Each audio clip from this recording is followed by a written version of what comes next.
Righteousness by works o righteousness by faith? Karamihan ngayon sa mga nagtuturo, ang basihan ng pagiging matuwid ay dahil sa mga gawa, hindi sa pananampalataya. Mayroong nagtuturo na pag mabait ka, mabuti, magalang, matulungin, mahabagin, paladasal, palasimba, palabasa ng Biblia, ikaw daw ay matuwid na sa harapan ng Diyos. Ang ganitong pamumuhay at mga gawain ay mabuti at maganda.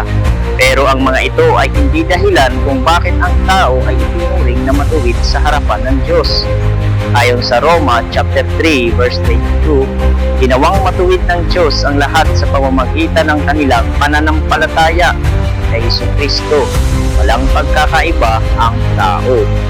Ayon sa talatang binanggit, sa pamamagitan ng pananampalataya kay Jesus, nagiging matuwid ang lahat.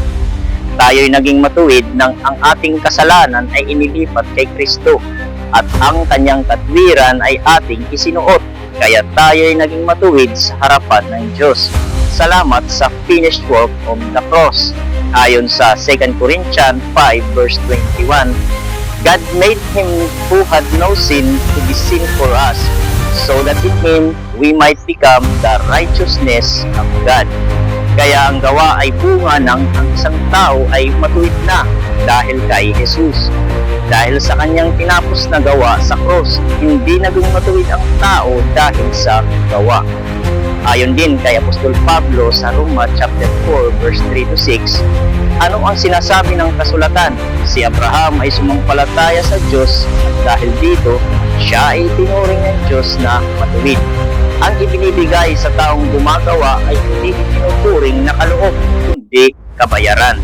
Ngunit ang hindi nananalig sa sariling mga gawa, kundi sumasampalataya sa Diyos na nagpapawalang sala sa makasalanan, ay itinuring na matuwid ng Diyos dahil sa kanyang pananampalataya. Kaya't tinawag ni David na pinagpala ang taong itinuring ng Diyos na matuwid nang hindi dahil sa sarili nitong mga gawa. Ayon kay Apostol Pablo sa verse 3, si Abraham ay sumampalataya, kaya't siya ay itinuring na matuwid ng Diyos.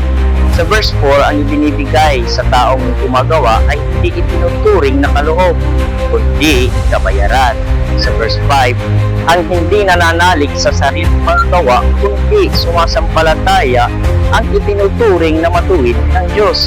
At sa verse 6, ayon kay David, pinagpala ang mga itinuring ng Diyos na matuwid, hindi dahil sa sarili nitong mga gawa.